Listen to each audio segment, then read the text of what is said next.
Kun raadiyoo sagalee Ameerikaati.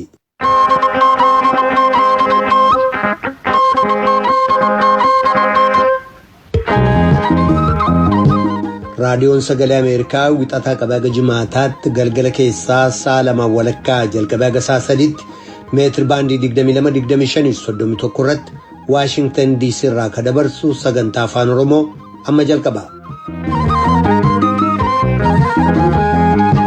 Dhaggeeffattoota keenya jaallatamoo fagoof dhiyoodhaa raadiyoo marsa intarneetiif saatalaayitiin Aayilsaatiin akkasumas feesbuukiidhaan sagantaa keenya hordofaa jirtan martinuu nagoomin keenya bakkawwan jirtanitti isin dhaqqabu akka mooltan roobii waxabajjii 16 bara 2021 akka lakkoofsa Itoophiyaatti immoo waxabajjii 9 bara 2013 keessummeessaan keessanirraa ni namoo daandiiti.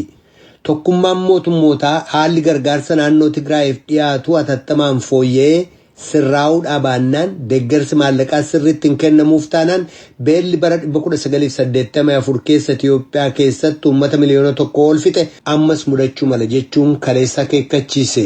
Dhaabbanni mirga dhala namaaf falmu Amnesty International hayyuu dureen ABO obbo Daawud Ibsaa jootaaf humna nageenyaa mootummaatiin mana isaaniitti ugguramuun na yaaddeessa jechuudhaan kaleessa ibsa baasee jira. Kanneeniif kabroodhaaf aga xumura sagantaa keenyaatti nu waliin turaa jenna dhaggeeffattoota keenya. Piroodyuusariin Tamsaasarraa Faasil Gabayyoo, Tamsaasa intarneetiif miidiyaa hawaasummaa akka qindeessitu immoo Tigist Gammeetii oduuf gara jaallanneettan sin dabarsa.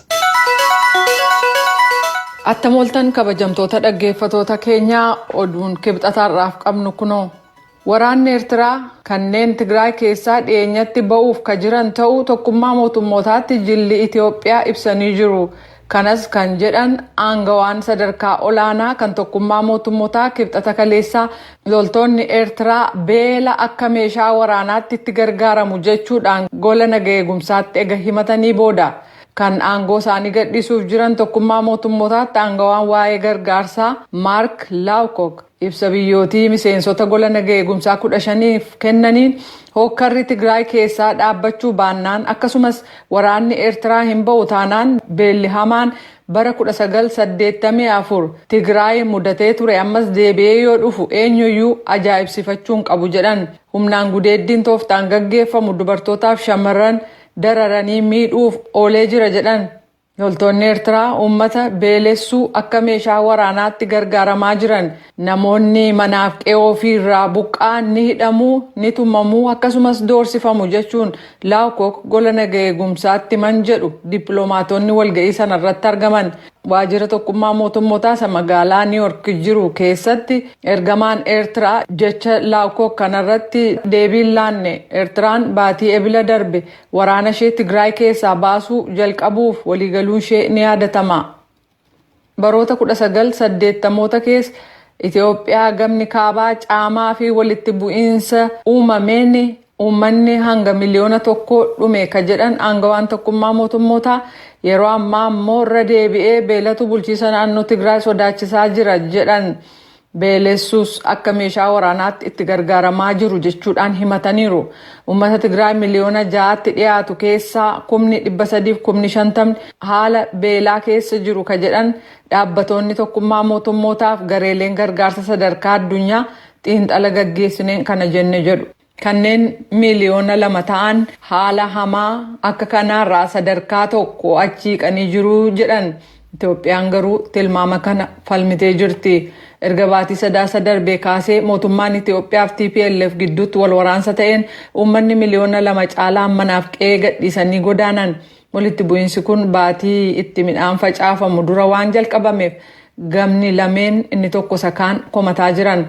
Biyya ollaa taatee Eertiraa fi bulchiinsi naannoo Amaaraa pireezidaanti Abiy Ahmed deeggaruuf jecha humnooti isaanii ergan. Rakkoo uumame kana laalchisee aangawaan tokkummaa mootummootaa kan waa'ee gargaarsa dhala namaa Mark Lawcock loltoonni Eertiraa uummata Tigraay beelessuu barbaadu jechuun dubbatan. Loltoonni Eertiraa fi loltoonni Itoophiyaa bulchiisa naannoo Tigraay kan mootummaan hin to'anne keessatti uummata miliyoona 1 caalaa beekaa akka gargaarsi hin dhaqqabne ittisaa jiru jedhaniiru. Kanaafis jecha nyaati akka meeshaa waraanaatti itti gargaaraman jedhan. Kadhaggeeffataa jirtan raadiyoo sagalee Ameerikaa sagantaa afaan Oromooti. Pireezidaantii Yuunaayitid Isteets Joo Baayideniif giti isaanii Raashaa Vilaadimir Puutin walgahii akkaan eegamaa ture har'a Jenevaa keessatti jalqabanii jiru. Akka har'a walgeenyuuf yaada dhiyeessuu keetiif sin galateeffadhaa imaltuu dheeraarra akka turte nan beekaa jechuudhaan Puutin gama turjumaanaan Baayidenitti dubbatan. Hariiroon Raashaa fi Ameerikaa dhimmootii hedduu walitti qabaman kan walgahii sadarkaa olaanaa barbaadu.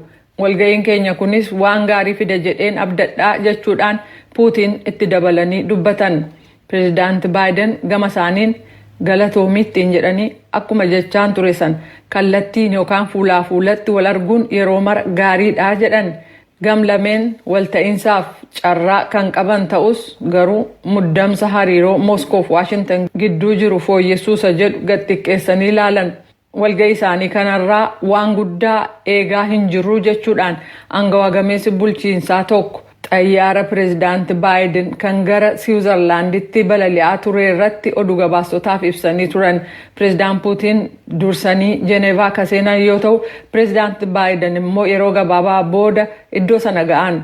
Bara 2018 Helsinkii keessatti pireezidaantonni biyyootii lameenii walgahii gaggeessuuf saganteeffatanii pireezidaant Puutin erga pireezidaantii yeroosii Tiraamp walgahiif dhiyaatanii daqiiqaa 30 dabarsanii iddoo sanatti argamuun isaanii ni yaadatama. Namoota dhukkuba COVID-19 qabamanii fayyan 100 keessaa harki 25 ka ta'an rakkoo fayyaa haaraa kan isaan mudate ta'uu qorannaa haaraa Yuunaayitid Isteets keessatti gaggeeffame hubachiisee jira. Gareen bu'aaf hin hojjenne Fair Health jedhamu guraandhala bara 2020 hanga guraandhala bara 2021 jechuun waggaa tokko gidduutti namoonni miliyoona 2 ta'an inshuraansii fayyaa isaanii ilaalchisee iyyata galfatan xiinxalee jira. Namoonni dhukkuba COVID-19 qabamanii turan kun dhukkubbii qaamaa, rakkoo hafuura baafachuu, dhiibbaan dhiigaa ol ka'uu, bututa qaamaaf koolesterooliin lakkoofsa isaan guddaa ta'e isaan mudatee jira jedheera. Godaantonni biyya ofiin ala jiraatan namoota biyyarraa dheessan keessaa qabaniif maallaqa erguu akka danda'aniif tokkummaan mootummootaa gaafatee jira. Godaantonni biyya ofii keessa jiraachuu baatan iyyuu itti gaafatamni maatii fi hawaasaa waan irra jiruufi jedheera. Keessumaa bara weerarri dhukkuba COVID-19 kana keessa karaa mijataa tolfameen yeroo kamiyyuu caalaa gargaaruu danda'an jechuudhaan Gilbert Hornbo aangawaan tokkummaa mootummootaa kan waa'ee maallaqa misooma dinagdee addunyaa ibsaniiru. Hojii caasaa ammayyaa jajjabeessuun godaantonni haala salphaan akka maatii isaanii gargaaran gochuun barbaachisaa ta'uu hubachiisan. Barreessaa dureen tokkummaa mootummootaa Antooniyoo Guterres gama isaaniitiin ibsa baasaniin godaantonni baasii tokko malee firoottan isaanii gargaaruu akka danda'aniif haalli mijatuu qabaa jedhaniiru. Oduun har'aaf qabnu kanuma. Kadhagaa jirtan as Waashingtan DC irraa ka dabru raadiyoo sagalee Ameerikaa sagantaa afaan Oromooti. Tokkummaan mootummootaa haalli gargaarsa naannoo Tigraayiif dhiyaatu hatattamaan fooyya'ee sirraa'uu baannaan deeggarsi maallaqaa sirriitti hin kennamuuf taanaan beelli bara 1984 keessa Itiyoophiyaa keessatti uummata miliyoona 1 olfite ammas mudachuu mala jechuudhaan kibxata kaleessaa akeekkachiisee jira.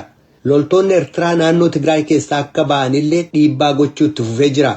Gabaasa Maargaret Bashir tujubeetu dhiyeessa. Itti gaafatamaan dhimma gargaarsa namoomaa ka tokkummaa mootummootaa Maark Lookuk walgahii dhuunfaa kan gola nageegumsaa kan idilee hin ta'in irratti kaleessa akka dubbatanitti Tigraay keessaa amma beelli jira jechuu isaanii ibsi isaan barreeffamaan kennan raadiyoo sagalee Ameerikaa dhaqqabee jira.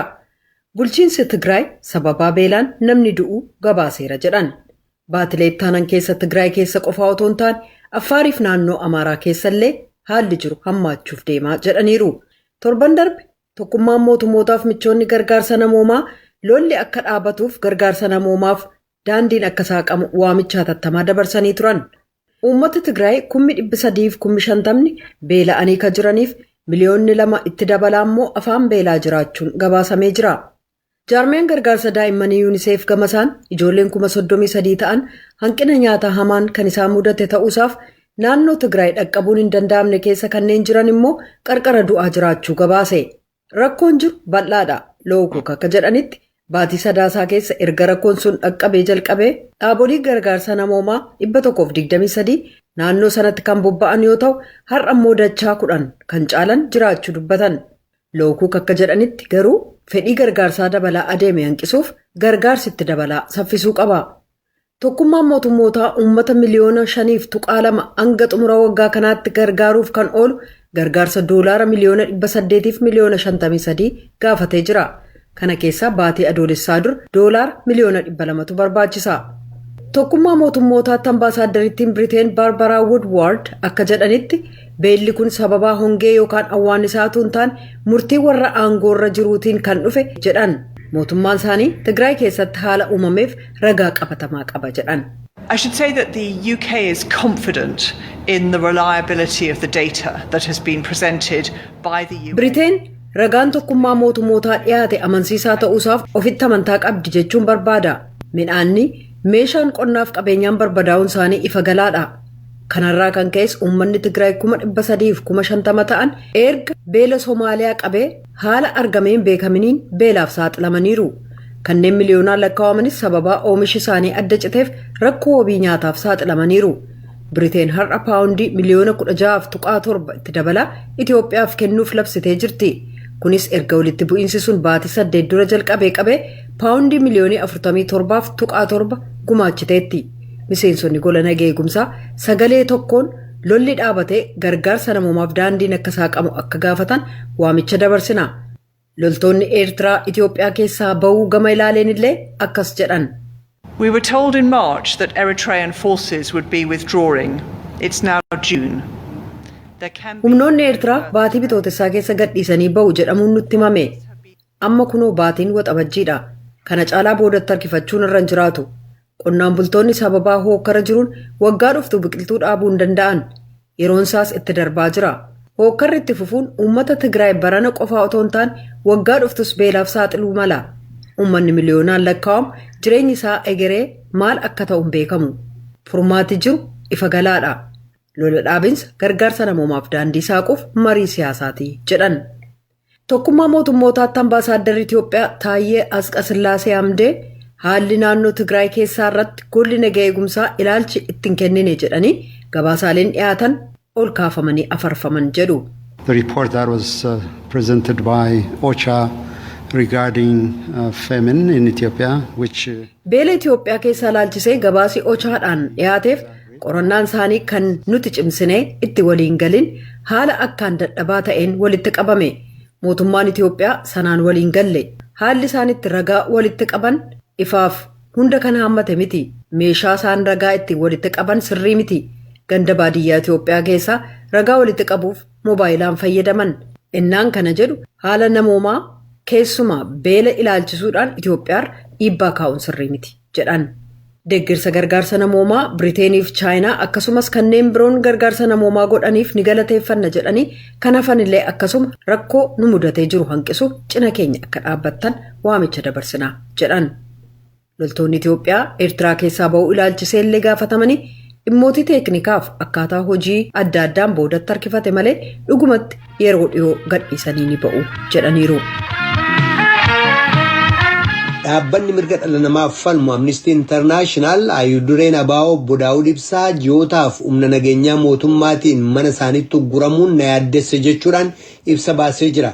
Dhaabbatichi ibsa kaleessa baaseen obbo Daawud eega baatii caamsaa bara 2021tti mana jireenyaa isaanii keessatti ugguramanii jiraachuu ibsee mootummaan haala isaan keessa jiran ifatti beeksisuu qaba jedhee jira. Itti gaafatamaan sabquunnamtii yeroo fi adda bilisummaa Oromoo obbo Lammii Gammachuu gama isaaniitiin dhaabni isaanii haala obbo Daawud keessa jiran kan hin beekne ta'uu dubbatan. Aanga'oonni nageenyaa mootummaa immoo obbo Daawud mana akka hin baane eegamaa jiraachuu quban qabnu jedhu. Galmoo Daawittu Adaamaarraa gabaase. Dhaabbanni Amnesty International haala obbo Daawud Ibsaa caamsa 3 bara 2021 as keessa jiran ilaalchisuudhaan ibsa baaseera. Ibsa isaan Amnestiin humnoonni nageenyaa mootummaa Itoophiyaa mana obbo Daawud eeyyama mana murtii malee sakatta'anii meeshaalee elektirooniksii akka fudhatan isaaniin ammoo mana akka hin baane manuma isaanii keessatti to'annoo jala oolchanii jiru jedhe. Dhaabbatichatti qorataa mirga namoomaa akka gaanfa Afrikaa obbo Fissaa Taklee dhaabbanni isaanii haalli kun yaachifnaan akka ibsa baase dubbatu. እንደምታውቁት እንግዲህ አቶ ዳውድ በ2018 እንደ አውሮፓውያን አቆጣጠር ከተመለሱት የተቃዋሚ ፖለቲካ መሪዎች አንዱ ናቸው። ወደ ሀገር ተመልሰው ሰላማዊ ፖለቲካ አከስ ጀዶ በፍሳን Akkuma beekamu obbo Daawud gaggeessitoota siyaasaa bara 2018 siyaasa gama nagaan hirmaachuuf biyyatti deebi'an keessaa takka. San booda amma maaltu ta'e ji'ootaan dura mana isaaniitti sakatta'insi erga gaggeeffamee meeshaaleen akka bilbilaa harkaa fi laaptooppii erga fudhatameen booda namoonni achi turanis hidhamanii jiru. Ergasii gara mana isaanii dhaquun achi keessaa gadi ba'uun hin danda'amu. Obbo Daawudiin bilbilaan argachuunis hin danda'amu. Kun egaa mana isaanii keessaa jiraatan iyyuu malee akkuma hidhaatti ilaalama. Kana malees himati isaan irratti banamee mana murtiitti hin dhiyaanne. Kanaaf ibsa keenyaan yookaan himati sirriin akka isaan irratti banamu yookaan ammoo akka bilisaan lakkifamanii kan mootummaa gaafannee jechuun dubbatu.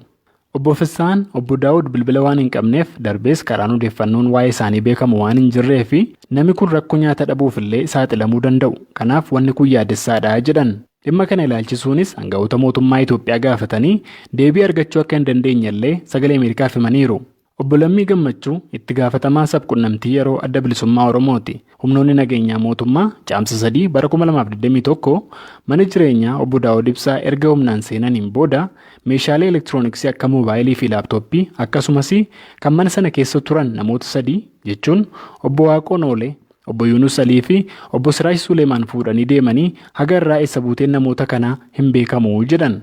Nuti akka dhaabaatti erga gaafa taateen kun raawwatameeti waan isaan keessa jiran tokko waan beeknu hin qabu.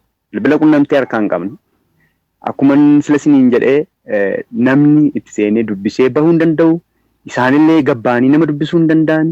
Ni dhukkubuu fayyaadhaa jiruu hin jiranii waan quba qabnu akka hin qabnu.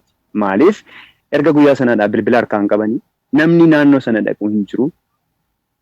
Mucayyoon namumti gabbayee waa tokko bita jedhan kanallee hiree ittiin argannee dubbisuu hin arganne.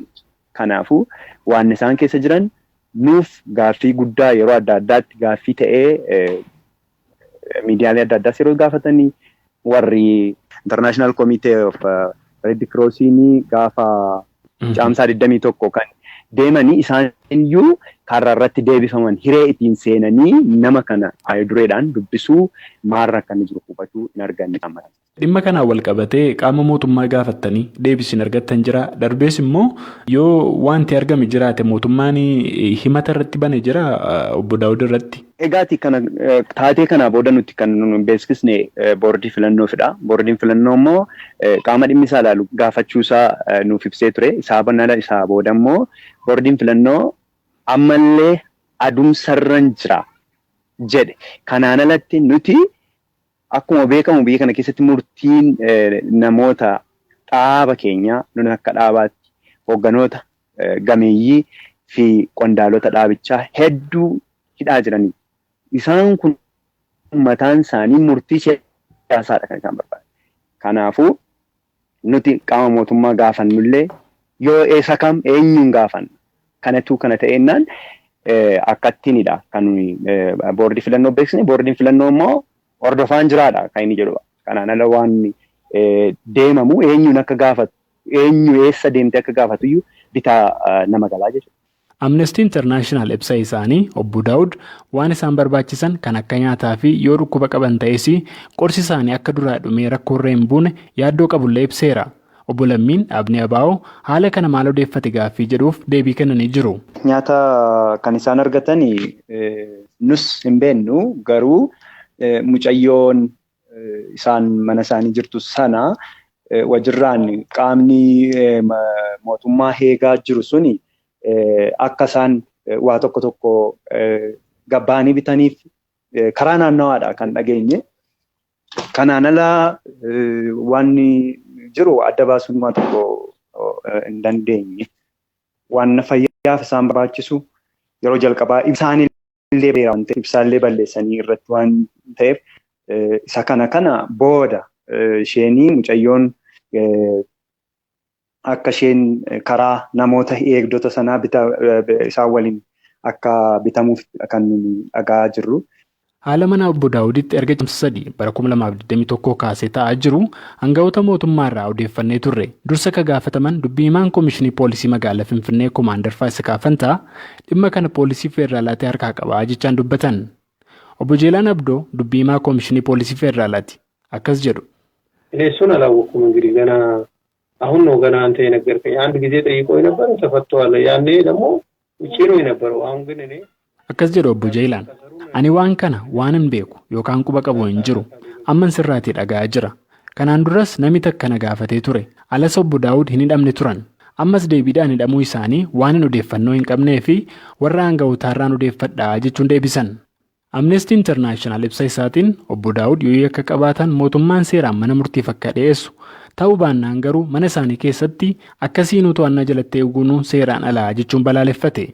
Gabaasa Sagalee Ameerikaaf Galmoo Daawit Adaama. Kadhagaa jirtanas Waashingtan DC irraa kadabru raadiyoo Sagalee Ameerikaa sagantaa afaan Oromooti. Filannoon marsaa jaaffaa Itoophiyaan guyyoota muraasaa booda geggeessitu murtoo uummataati jennee amanna jechuudhaan itti gaafatamaa taanaan paartii badhaadhinaa Oromiyaa obbo Haayiluu Addunyaa dubbatanii jiru. Oromiyaa keessatti paartii isaaniitii ala paartiileen biroon 8 kan dorgoman ta'ullee ibsan. Paartiileen siyaasaa akka adda bilisummaa Oromoo fi Koongireesii Federaalaa Oromoo immoo filannoo keessaa dhiibamnee baane filannoo kanarratti paartii badhaadhinaa qofatu dorgomaa jira jechuun qeeqaa jiran. Naakoor Malkaatu Amborraa gabaase. Paartii badhaadhinaa Oromiyaatti itti gaafatamaa itti aanaa sabquunnamtii obbo Haayiluu Addunyaa filannoon marsaa jaaffaa torban dhufu keessa guyyaa wiixataa Itoophiyaatti geggeeffamu murtoo uummataa yookaan riiferendamiidha jennee amannaa jedhan. Sababa itti akkas jedhaniif illee addeessanii jiru obbo Haayiluun. Filannoo akka paartiitti akka biyyaatti nuun filannoo qofa otoo hin ta'in riiferendamiidha jenneetu amanna. Riiferendamiidhaan nu jechisiisu tokko uummanni keenya bilisaan bahee dhiibbaa tokko malee baranni itti yaadasaa sagaleensaa kabajamudha. Jijjiirama dhiigaan fide kana kan itti itichu fi bu'aa qabatamaatti kan itti ceesisudha jenneetu amanna. Tokko kana filannoo fakkeessaa 5 darban otoo hin ta'in filannoon kun dhugaatti uummanni mootummaa uummataa uummataan uummataaf ijaaramudha jenneetu amanna waan ta'eef filannoo kana bifa addaatiin kan laallu ta'uu isaatii barii jijjiiramaati kan gaggeeffamaa jiru. Addi bilisummaa Oromoo ABO obbo Daawud Ibsaatiin hoogganamu filannoon kun kan fakkeessaatii jechuun ibsee sababa itti kana jedheef yeroo hubachiisu naannolee akka Oromiyaa fi naannolee biroo keessatti filannichi bakka ittiin adeemsifamne jiraachuu fi naannoo Tigraay keessatti ammoo guutummaan guutuutti adeemsifamuu dhabuu kaasa. Ibsa boordiin filannoo buufataalee filannoo beekamtii koo malee banamanii filattoota galmeessaa turan jedhullee itti dabala. Gama biraatiin paartiin Koongireesii Federaalistii Oromoo KFO paartiin biyya bulchuu badhaadhinni qofaasaa Oromiyaa keessatti dorgomuun yoo rakkoo jiru daran hammeesse malee furmaata fida jedhee hin amanuu jechuun beeksisee jira. Paartileen lamaan mootummaadhaan dhiibamnee filannoo keessaa baane jedhan ABO fi KFO'n akka sababaatti waan caqasan keessaa hidhamuu miseensotaa, deeggartootaa fi geggeessitoota isaanii fi cufamuu waajjiraalee isaanii akka warra ijootti kaasu. Paartii badhaadhinaarraa obbo Haayiluu Addunyaa dhimma kanarratti deebii kennanii jiru. Badhaadhinni dabalatee paartiin 47 akka biyyaatti socho'an naannolee garaagaraa keessa socho'an filannoo kana keessatti hirmaachaa ture. Godinaalee tokko irratti kaadhimamtoota dhiyeessuu dhabuu malu garuu akka Oromiyaatti paartilee 8 oltu akka naannoo keenyatti dorgomaa jira. Kanaaf badhaadhinni kophaa dorgomaa kan jedhu bu'uurarraa sobaa jechaadha. Kanaaf kun sirrachuu qaba. Paartilee warri kaan immoo nu dhiibneen baafnee deeggarsa adda addaa ganne waajjira kennee fi waajjira muummichaa keessuma KFO yoo fudhanne waajjira muummicha guddaa kan sadarkaa isaan bara wayyaanee arganiin beekan kennee fi konkolaataa 3 ol kennee fi akka deeggarsaaf jennee birrii miiliyoona 4 kennee fi KFO'dhaaf paartilee kaanis deeggarree jechaadha. Kanaaf wayyaaneen waan kufteef bara wayyaanee dorgomaa bahee bari kun natti dhiphate yoo kun soba jechaadha. Itti gaafatamaa waajjira giddu galeessaa paartii KFO obbo Xurunaa Gamtaa deeggarsa mootummaan paartii isaaniif godhe jedhe irratti deebii kennaniin akka filannoo keessatti hirmaannuuf nu hawwachuu fi askara nu godhachuun hin barbaachisu sagantaa keenya beeksisaa turree jirraa erga jedhaniin booda paartiin aangoorra jiru waan konkolaataa yookaan maallaqa nuuf kenneef yookaan barcuma 20 yookaan 30 isiniif kenne jedheef osoo hin taane kan dorgomnu uummanni keenya akka sagalee isaatiin barcuma 2 yookaan 3 yookaan 4 5 nuuf kenne jedhe itti gammannee simannee kan ittiin deemnudha imaammata nuti baafataa turre erga jedhaniin booda mootummaan miseensota deeggartootaaf geggeessitoota keenya hidhuun dhiibbaa nurraan ga'een filannoo irraa danqabne jechuun itti dabaluun dubbatanii jiru. kan mootummaan ABO'n sababaa wal dhabdee yookaan garaagarummaa keessoo isaan filannoo irraa hafee jedhuuf gorsaan olaanaa ABO obbo Daawud Ibsaan hoogganamu Dr. Shigguut Galataa sababaa ABO'n filannoo kana irratti hin hirmaatin hafeef wal dhabdee yookaan garaagarummaa yaadaa keessoo dhaabaatti uumamee tureen osoo hin taane mootummaan miseensota deeggartootaaf gaggeessitoota ABO hidhuu fi waajjiraalee cufuu isaarraa kan ka'edha jedhan. Mootummaan gama isaatiin gocha yakkaan shakkamee malee ilaalcha siyaasaa isaatiin kan hidhamee hin jiru jechuun ni haala. Filannoo Itoophiyaan geggeessuuf guyyootni muraasni hafan booda yaaddoon nageenyaa ni uumama jennee yaannuu kan jedhan obbo Haayiluun filannoo sagaleen uummataa itti kabajamuu fi mootummaan uummataa itti dhaabbatu ta'a jennee abdannaa jedhan. Filannoo boodallee mariin qaamolee hundumaa hirmaachise ni adeemsifamaa jechuun dubbatan qondaalli badhaadhinaa kun. Nu karoora keessatti filannoodhaa booda mootummaan uummataan filatame marii geggeessuu qaba. Seenaa wal dhabdee jira. Wal dhabdee seenessa siyaasaa garaagaraatu jira. Seenessa akkanaa filannoodhaan furuun hin danda'amu. Mariidhaan furuu danda'ama kan jedhu akka karooraatti qabna waan ta'eef kun dursumayyuu istiraateejii filannoo keenya keessa kan jirudha. Wayyaanee wajjin mariin geggeessamu hin jiru. Wayyaaneen humna shororkeessummaadhaan farrajamee jira. Isa alatti qaamolee siyaasa seera qabeessa geggeessan biyya kanatti seeraan galmaa'anii jiranii wajjiniin dhimma biyya kanarratti hirmaachifne marii kan geggeessinudha malee akkuma Ameerikaan Alqaayidaa yookaan ISIS wajjiniin marii hin geggeessine mootummaan Itoophiyaas humna shororkeessaa wayyaanee fi ABO shanee wajjiniin marii hin geggeessinu hin jiru. Garuu paartilee siyaasaa biyya keessa karaa nagaa socho'an dhimma biyya kanarratti marii geggeessuudhaaf qophiidha. Sagantaa keenya keessas jira. Filannoo kanarratti hirmaachuuf filattootni miiliyoona 37 caalan galmaa'u boordiin filannoo biyyaalessaa Itoophiyaa beeksisee jira. Abbaan alangaa federaalaa immoo gama isaan wiixata torban dhufuu guyyaa filannoon geggeeffamu waajjiraaleen mootummaa akka cufaa oolanii fi iddoo isaa sanbata xiqqaa lanaa akka tajaajila kennan gama miidiyaa hawaasummaa isaan beeksisee jira.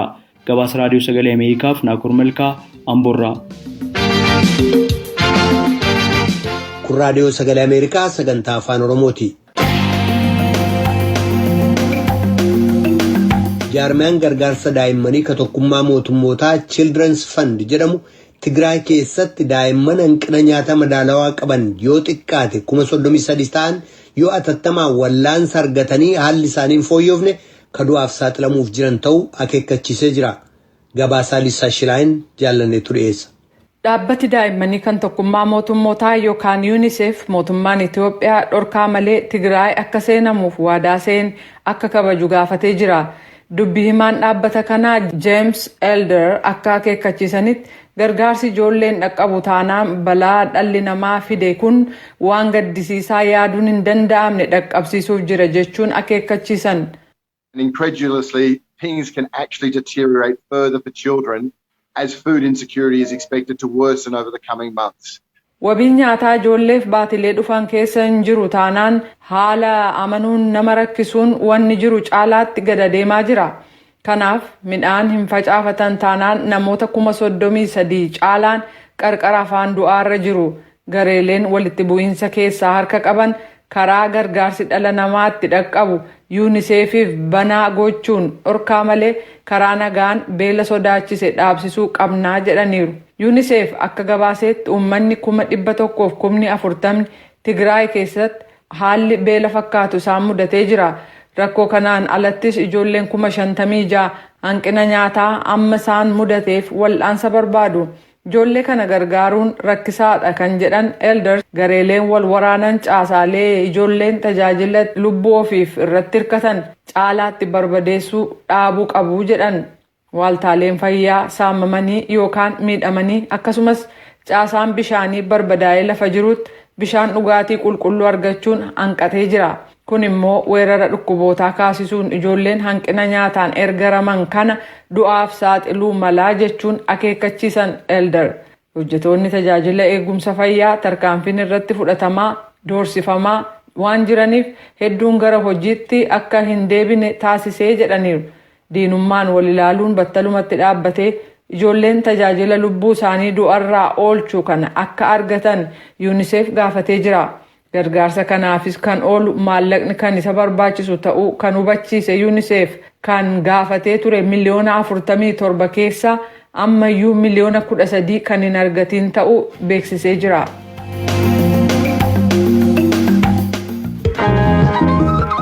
raadiyoon sagalee Ameerikaa galgala keessaa sa'a 2:00 jalqabee haga sa'a 3tti meetir baandii 22 yookaan kiilooherzii 13,765 irratti meetir baandii 25 yookaan kiilooherzii 1240 irratti akkasumas meetir baandii 31 yookaan kiilooherzii 12,485 irratti wixataa haga jimaataatti qophii afaan Oromootiin dabarsu asirratti raawwata. Qophii boruutti walitti deebina dhaggeeffattoota keenya nagaatti bulaa. Amma sagantaa afaan Amaaraatu itti fufa.